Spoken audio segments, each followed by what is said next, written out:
So for years, there has just been this, I don't know, wool pulled over your eyes that Sony is the creme de la creme of all televisions. Now, before you click off and say I just am a Sony hater, this video is being recorded on a Sony full-frame camera, the A7 IV to be very specific. There is no hate for Sony. I actually really do like the brand, but I don't like the brand's choices, and I think it's important that we distinguish their actions from how we feel, because you can feel like a brand is fantastic, but if they show you something else, that's where we have to act. Now, today I'll be telling you the number one and quite frankly the biggest issue with any Sony TV out there, and hopefully this can help get the narrative out there, get the news out there, and help change this as a community versus just kind of being spoon-fed narratives day in, day out by the cherry-picked darlings of the industry. So the way we're going to do this is by just jumping right in and talking about motion.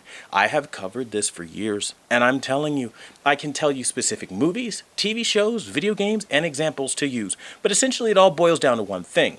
Anytime there is horizontal panning motion, you're going to have some problems. Anytime there's vertical panning motions, you're going to have problems. When it is slow, especially if there's things like flowers in the background, a chain link fence, a bunch of eyeballs from a monster, particle effects like in Avengers when you see their little legs running, like this motion, really fast pitter-patter motions like that.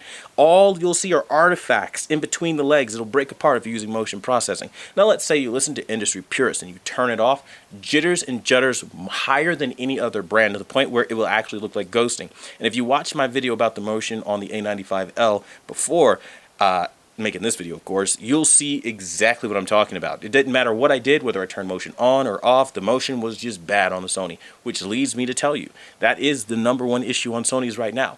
It is not that they don't have beautiful processing, because they do. It is not because they don't have gorgeous color. They've gotten back to quantum dots with their now QD OLED line. But the biggest problem year in and year out is that disgusting motion at the highest price point.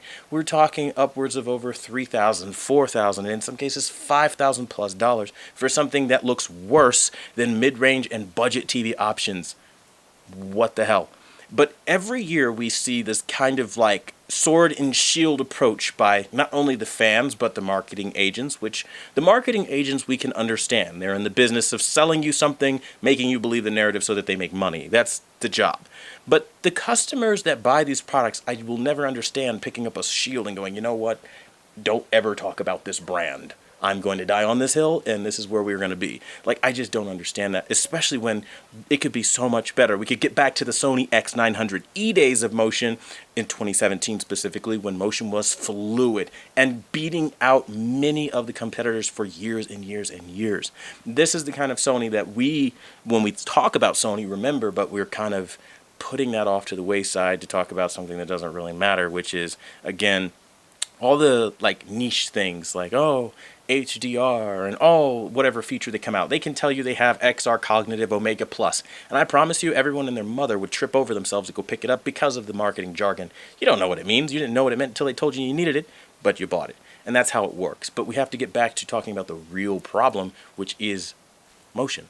Now, could you imagine a world where Sony has this fluid motion again and everything looks amazing, they have the top processing and everything, then the price would be justified. And that's the Sony I think we should all get back to. But you let me know what you think is their number one issue, and maybe they don't have any issues at all, and they're perfect and I'm just tripping. Let me know as well in the comments down below. Thanks for watching, the number one brand in honesty. And until the next video, I'll see you guys later.